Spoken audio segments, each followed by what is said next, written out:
ఓం సాయిరామ్. సాయి భక్తులందరికీ నమస్కారం అండి. అందరూ ఎలా ఉన్నారు ఫ్రెండ్స్? మన సాయినాథుని దయవల్ల అందరూ బాగుండాలని మనస్ఫూర్తిగా కోరుకుంటూ ఈ వీడియోనైతే స్టార్ట్ చేస్తున్నాను. ఇక ఈరోజు వీడియోలో బాబా గారు ఏం చెప్తున్నారంటే, తల్లి ఎప్పుడూ కూడా ఒక్క విషయాన్ని గుర్తుంచుకో, పడిపోవడం పైకి లేవడం, నీకు టైం రావడం, మళ్ళీ కొత్త యుద్ధాలు మొదలవడం ఇవి అందరి జీవితంలో జరిగేనమ్మా. నీ జీవితంలో మాత్రమే జరుగుతున్నాయని నువ్వు ఎప్పుడు అనుకోకు. వాటన్నిటిని దాటి ఒక వ్యక్తిత్వం నిర్మించుకొని ఏం జరిగినా సరే తట్టుకొని నిలబడేలా నిన్ను నువ్వు తయారు చేసుకో తల్లి. బాబా ఇవన్నీ నేను ఒక్కదాన్నే చేయగలనా అని ఎప్పుడు నిరుత్సాహపడకమ్మా. నువ్వు పడిపోయినప్పుడు నా చెయ్యి అందించి నేను పైకి లేపుతాను. నువ్వు చేసే యుద్ధంలో నీకు నేను సైనికుల్లానే నీ వెనకే ఉంటాను. ఇవన్నీ నువ్వు తట్టుకొని నిలబడేందుగా ధైర్యాన్ని నేను నీకు ప్రసాదిస్తాను. దేనికి కూడా అస్సలు దిగులు పడకు తల్లి. ఎవరైతే నా బిడ్డలు వాళ్ళ పూర్తి భారాన్ని నమ్మకంతో నాపై ఉంచుతారో వాళ్ళ భారాన్ని, బరువు, బాధ్యతలు అన్నీ నేను మోస్తాను. వాళ్ళని వాళ్ళ కుటుంబాన్ని మొత్తం నా కంటికి రెప్పలా కాపాడుకుంటాను. అర్థమైంది కదా తల్లి? నీ పూర్తి భారాన్ని నాపై వేయి. నీకు ఎన్ని కష్టాలు, సమస్యలు ఉన్నా సరే అన్నిటిని నేను చక్కబెడతాను. ధైర్యంగా ఉండు బిడ్డా. నీ సాయి తండ్రికి అన్నీ అప్పగించి నువ్వు నీ పని చేసుకుంటూ ప్రశాంతంగా ఉండు. మిగతావన్నీ నేను చేస్తానమ్మా. నీకు చేయాల్సిన సమయంలో చేసి రావాల్సినవన్నీ నీ దగ్గరకు రప్పించి చివరికి నిన్ను గమ్యానికి చేరుస్తాను. ధైర్యంగా ఉండు. ప్రతిదీ కూడా ఒక కారణం కోసం జరుగుతుంది తల్లి. కాస్త ఓర్పుగా ఉండు. త్వరలోనే నీకైన జీవితాన్ని, మంచి జీవితాన్ని నీకు అందిస్తాను. ఆ వచ్చిన సంతోషకరమైన జీవితం శాశ్వతమయ్యేలా నేను నీకు ఆశీర్వాదాన్ని ఇస్తున్నానమ్మా. ధైర్యంగా ఉండు. నువ్వు నా ఆశీర్వాదం పొందడానికి, నా అనుగ్రహం కోసం యజ్ఞాలు చేయనవసరం లేదు, యాగాలు చేయనవసరం లేదు, వేదాలను పఠించాల్సిన అవసరం లేదు తల్లి. నమ్మకంతో, భక్తి శ్రద్ధలతో నా నామాన్ని పఠిస్తూ ఉండు చాలు. నీ జన్మను నేను చరితార్థం చేస్తాను. నీ పూర్తి జీవితాన్ని నేను మంచిగా మారుస్తానమ్మా. నువ్వు అస్సలు దేనికి కూడా దిగులు పడకు తల్లి. ఇప్పుడు నీ జీవితంలో ఏదీ కూడా నీ వెనక రాదమ్మా. నువ్వు సంతోషంతో గడిపిన క్షణాలు తప్ప. నువ్వు సంపాదించింది ఏదీ కూడా నీది కాదు. ఒక్క మంచితనం, పుణ్యం తప్ప, ఎదుటివారి హృదయంలో ప్రేమ తప్ప.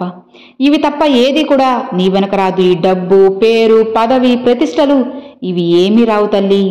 నువ్వు చేసే మంచితనమే నిన్ను బ్రతికిస్తుంది. ఎదుటివారి హృదయంలోనే నువ్వు చనిపోయినా సరే జీవించి ఉంటావు తల్లి. ఎప్పుడు కూడా ఎవ్వరికి హాని తలపెట్టకమ్మా. వీలైనంత వరకు మంచి చేస్తూ ఉండు, లేదా చెడు మాత్రం చేయకుండా అలానే ఉండు చాలు. అర్థమైంది కదా? నువ్వు ఎప్పుడైతే ఏ విధంగా నువ్వు ఆలోచిస్తావో ఆ విధంగానే నువ్వు తయారవుతావు. నీ భావం ఎలా ఉంటే నువ్వు పొందే అనుభవం కూడా అలానే ఉంటుంది. ఒకవేళ నీ ఆలోచనలు, నీ భావాలు దుర్మార్గంగా ఉంటే ఎదుటి వాళ్ళందరూ నీకు దుర్మార్గులుగానే కనిపిస్తారు. నీ భావాలు మంచివైతే ఎదుటి వాళ్ళందరూ నీకు మంచిగానే కనిపిస్తారు. అర్థమైంది కదా? నువ్వు ఎదుటి వారిని చూసేదాన్ని బట్టి నీకు అందరూ కనిపిస్తారు. మంచిగా చూస్తూ ఉండు తల్లి. ఖచ్చితంగా నీ జీవితం కూడా మంచిగా మారేలా నీ బాబా చేస్తారు కదా. గడిచిపోయిన నీ జీవితంలో ఉన్న కష్టాలను అస్సలు గుర్తు తెచ్చుకోవద్దమ్మా. ఇప్పుడు నువ్వు అనుభవిస్తున్న సుఖాల తీయదనం ప్రశాంతంగా ఆస్వాదించు.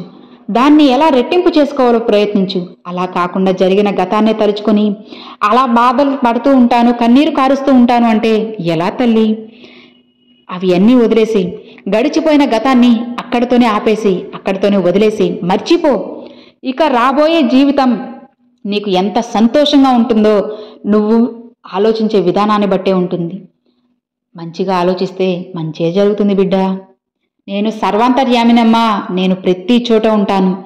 నువ్వు ఎక్కడ ఆపదలో ఉన్నా సరే నేను నిన్ను వచ్చి ఖచ్చితంగా కాపాడుకుంటాను. నీ బాబా ప్రతి చోట నీ కోసం ఉంటారు తల్లి. నువ్వు అస్సలు భయపడాల్సిన అవసరం లేదు. ఎక్కడికి వెళ్ళాలి అనుకున్నా సరే ధైర్యంగా ముందుకు వెళ్ళు.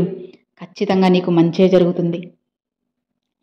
ఒక్కటి గుర్తుంచుకో బిడ్డా, ఒకరు నీకు చెడు చేసినంత మాత్రాన నువ్వు వాళ్ళకి చెడు చేయాల్సిన అవసరం లేదు. ఎందుకు బాబా అలా అంటున్నావా? చెబుతాను విను. నీకు అలా చెడు చేసిన వాళ్లే చెడిపోతారమ్మా.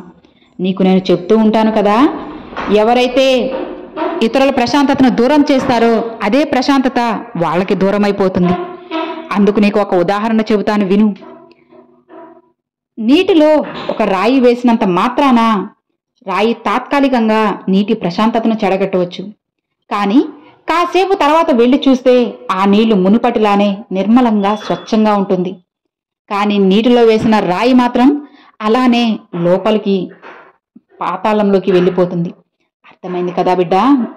నువ్వు ఎప్పుడూ కూడా ప్రశాంతంగా ఉండు, మంచినే తలస్తూ ఉండు. నీకు చెడు చేయాలి అనుకున్న వాళ్ళకి కూడా నేను బుద్ధి చెప్తానమ్మా. ఏం జరిగినా సరే ఆలోచిస్తూ ఆగిపోకు. ఏం జరిగినా అది నీ మంచికే అని అనుకో. నీ బాబా నీకోసమే చేస్తున్నారు అని నమ్ము.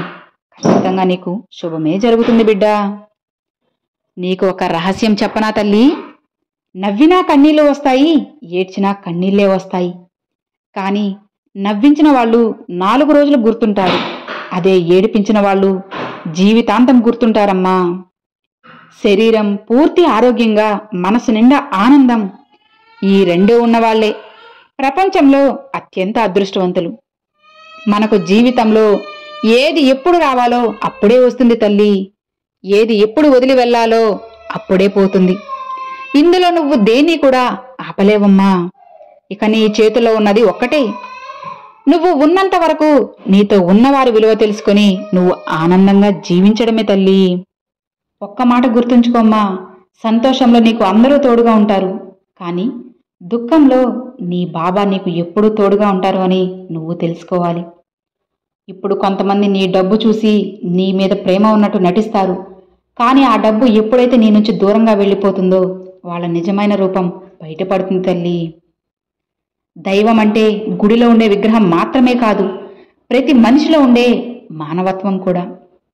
గుర్తుంచుకో బిడ్డ, కోపం అనేది మాటల్లో మాత్రమే ఉండాలి, మనసులో కాదు. ప్రేమ అనేది మాటల్లోనే కాదమ్మా, మనసులో కూడా ఉండాలి. అప్పుడే బంధం అనేది శాశ్వతంగా ఉంటుంది. అహంకారాన్ని పోగొట్టుకో బిడ్డ. ఎప్పుడైతే నీ అహంకారం తొలగిపోతుందో ఆ క్షణం నుంచి నీకు నాకు మధ్య ఉన్న అడ్డు కూడా తొలగిపోతుంది తల్లి. నన్ను నమ్మిన వారిని ఎన్నడూ నేను పతనం కానివ్వను. నాపై విశ్వాసం ఉంచి ఓర్పుతో ఉండు బిడ్డ. నువ్వు ఎక్కడ ఉన్నా సరే నేను నీ వెంటే ఉంటాను, నీ వెనకే నడుస్తాను తల్లి. అస్సలు భయపడకమ్మా.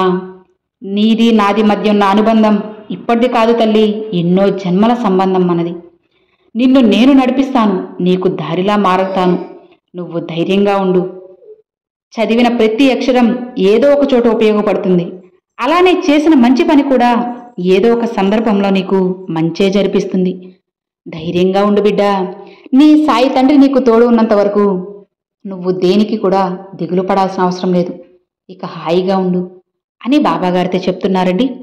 చూశారు కదండి, ఈరోజు బాబాగారు పంపించిన ఈ మంచి సందేశం మీ అందరికి నచ్చింది అని అనుకుంటున్నాను. నచ్చితే లైక్ చేయండి, మరికొంతమంది సాయి భక్తులకు షేర్ చేయండి. ఫస్ట్గా మన ఛానల్ చూసేవాళ్ళు సబ్స్క్రైబ్ చేసి సపోర్ట్ చేయండి friends. Thanks for watching. Om Sairam.